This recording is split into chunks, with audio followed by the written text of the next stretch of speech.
What's up, everybody? Coach Mills here, coming at you with a brand new Valorant video. In this video, we got to break down patch 5.07. A lot of crazy changes, including buffs and nerfs to many of your favorite agents, some changes to maps as well, and a number of additions. So we got to break it all down and talk about it. Now, to kick off the agent updates, the design team had this to say, quote, "The Valorant character design team is constantly discussing the state of the agent meta and wanted to make some changes to sharpen some of our agents and role definitions.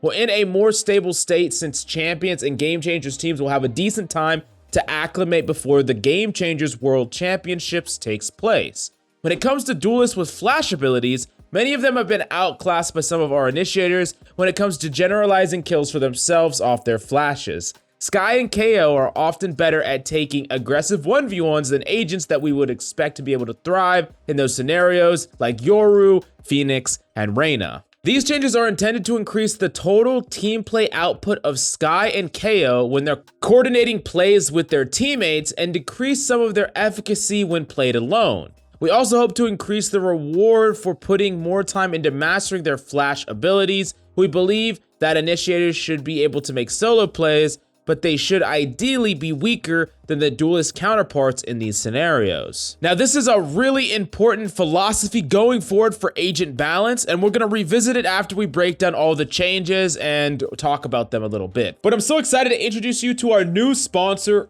Crossout. Crossout is an online vehicle shooter where all the vehicles are player made, and it's free to play on nearly every single freaking platform. From PC to Xbox, PlayStation 4 and 5, it's just freaking everywhere and completely free. Everything is made from individual parts, meaning infinite possible combinations, huge arsenal of parts to choose from, whether it's wheels to cabins, and a huge array of weapons. They got PvP, PvE, clan wars, racing, battle royale. There's so many modes, including an adventure mode, which takes place in an open world campaign that you can play even together with friends. I've been waiting for a game that me and my buddies can play together, and this is freaking it. Use the link below to receive the unique pixel paint, as well as a choice between a selection of 3 weapons and a powerful vehicle cabin for optimal training. Check it out right now in the links down below. First off is Skye.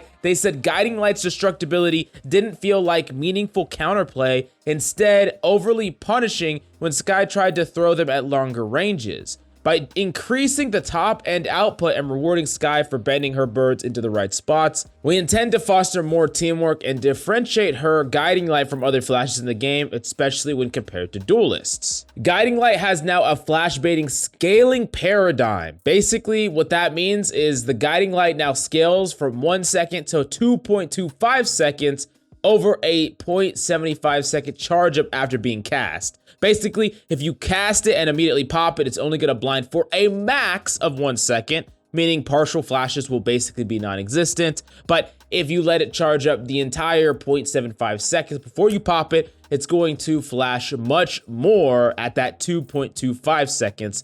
So you're more incentivized to let it scale up, but if you insta-pop it and an enemy gets full blinded by it, it's still gonna be a little disruptive, and it's gonna be disruptive enough to hit someone with it. But if they do like a partial turn or something like that, it's probably not gonna blind them for very long, if at all. Now, another addition to this is that the Guiding Light can no longer be shot and destroyed. That's part of what they said when you got punished for making it fly further, because it would often get destroyed or not get a lot of value. Now, it scales better, so it flashes more if you let it charge up, and it can't be destroyed, so it can be a reliable source of information. And team flashes, if you want to set up a team flash, it's not going to get shut down where your teammate pushes up too aggressively, your bird gets shot, and then your teammate is kind of left high and dry. That's not going to happen. Now, the unfortunate thing for duelist guys out there is the unequipped delay at a Guiding Light got increased from 0.75 seconds to 0.85 seconds, meaning that it's a little bit harder to get off a lot of these flash plays where you're the one that follows them up. Next up is KO, and they had this to say, quote,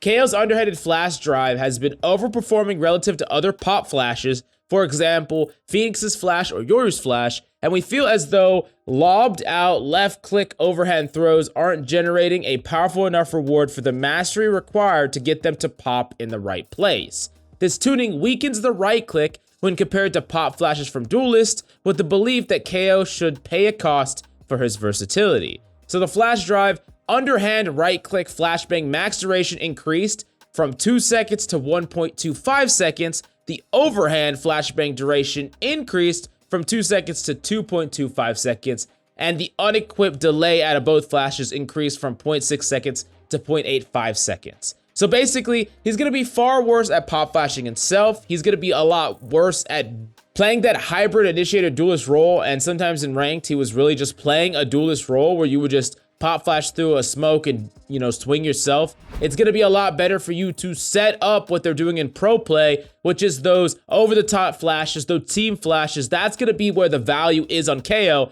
And while I agree with the idea that you want to carve out a more firm identity for initiators and for KO in particular, we already know from a previous Riot article that KO has some of the poorest win percentages in ranked play, even in the high ranks in ranked play. And that's because, unlike in pro play, where we see him getting a ton of value, the team play is just not there in ranked play in comparison, and players aren't reaching in and grabbing that value. Next up, we do gotta talk about Reyna, which is just crazy. Let's dig into what they have to say about this ridiculous change they're adding to Reyna. Reyna's flash underperforms as a selfish entry tool, especially at higher skill levels. This set of changes is intended to give Reyna more agency around how she decides to peek after casting Leer. Also, it should sharpen Leer as a powerful angle breaking tool against operators on maps with longer sightlines. We also felt like individual casts of the eye remain in the world for too long when the eye isn't destroyed. If Reyna is now able to make more selfish plays off her Leer, we wanted to reduce some of the value it has when thrown for teammates.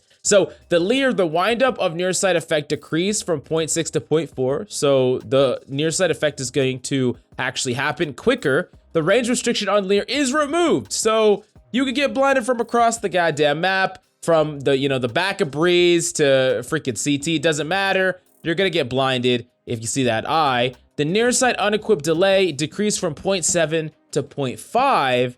And the duration gets decreased from 2.6 seconds to 2 seconds. So the eyes aren't gonna maintain the same space for as long, right? It's not gonna be like you could throw an eye and it just occupies that space while you move or transition. It's more like eyes are meant to be very specific, with Reyna specifically, or Reyna and her team, using them for a short window of time to take an angle. And like they said, it's gonna be great against operators, and you're really gonna get a ton of value out of these blinds. Now, like, the ability for a blind to affect from that far away, it's phenomenal when you can swing with it and you're not gonna get blinded by it. Next up, we do gotta talk about Yoru, and they said this, quote, Yoru is a tricky agent and we need to bounce him around his capability to throw flashes during his ultimate. We opted to go with a simple duration increase for blindside, as we feel maintaining the turning counterplay around his flashes and clone is important to avoid excessively frustrating situations. So the blindside duration got increased from 1.5 seconds to 1.75 seconds.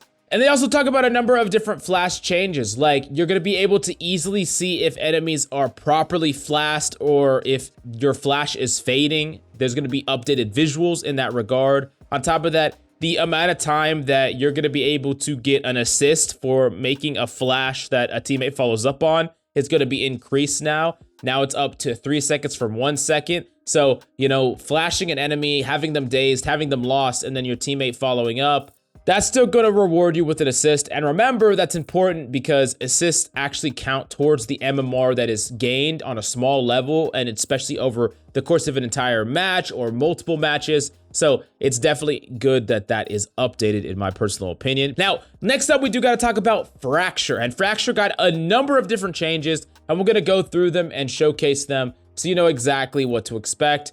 First, this is the first picture on the map that you're going to be able to see from Arcade, and look at how wide it is now.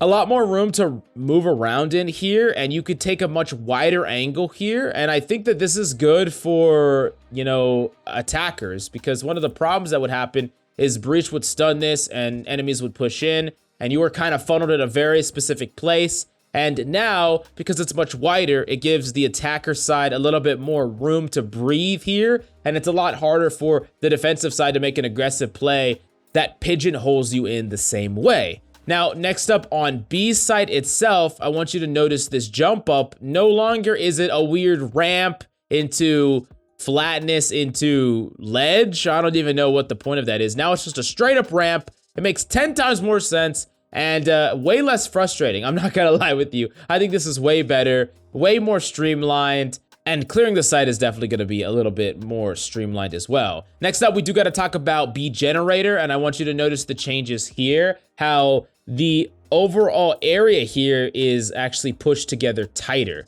So there's less room here, and it's gonna be a little bit easier to clear because of how tight it is, and the corner is now rounded out. So clearing the site is gonna be a little bit easier if you wanted to take this control or re-clearing in a retake situation.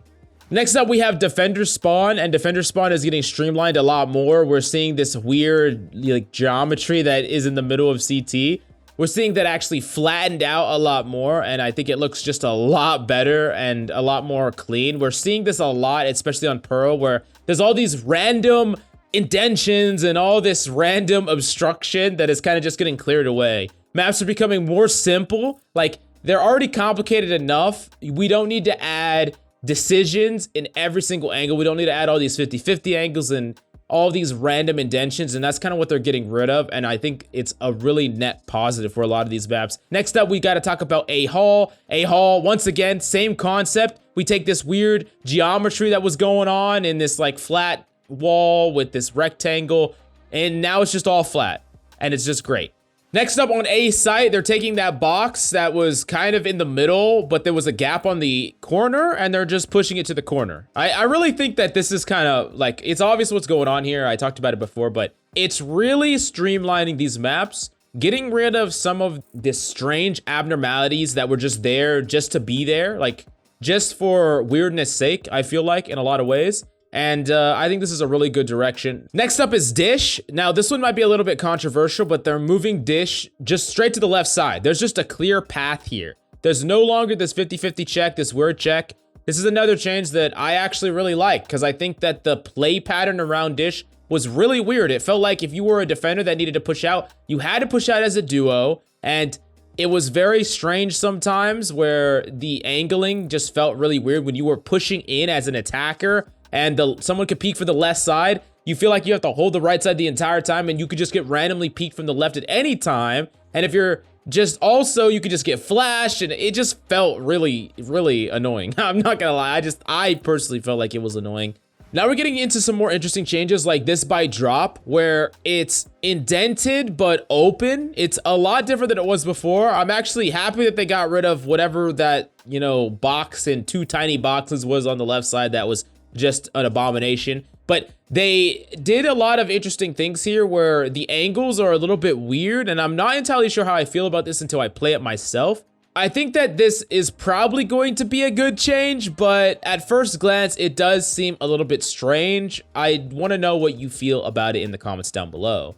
Next up, we do got to talk about rope, and rope is a lot different. Instead of just one little window, it's been opened up very, very wide, and I kind of like this a lot. In fact, I really do like this a lot. I thought that window was a very weird area because it was so closed in. Like, think about the balcony on Split towards B site and how open that was. There was rafters, there was different angles there. And then we looked at this one, which was just literally a square cut into the wall. And while I didn't think it was terrible by any means, I thought it was very annoying for someone that was trying to retake, which happens a lot on Fracture. You're trying to retake and you can't really see people that are directly underneath you. You can't clear from a different angle. Now you could hypothetically push out, walk along the ledge, and even peek towards sight. There's a lot more that you could do here, and I really like it all in all. Don't forget to download Crossout, the insane vehicle builder, where every vehicle is fully customizable. Whether you want to battle people in PvP or grind through the campaign with your friends, you got to go check it out right now down below. Last up, they're adding some quality of life changes where now you can mark your favorites in your collection as far as weapons are concerned. You can also equip a random favorite from every weapon type so that you'll have just a random skin on in your game from your favorites list. If you like variety, but you don't want to get some garbage skin, And you can also sort through filters now in your collection. So all in all, some nice quality of life changes. And as my summary of the patch, I think the map changes are a banger. I am a little bit skeptical about the Reyna change. I'm happy about the Euro change. And while I understand the idea behind the initiator changes, I'm a little bit sad about KO, and I fear for his pick rate and pick potential in ranked play. But I really want to pass the question off to you. How do you feel about these changes and why? Let me know in the comments down below.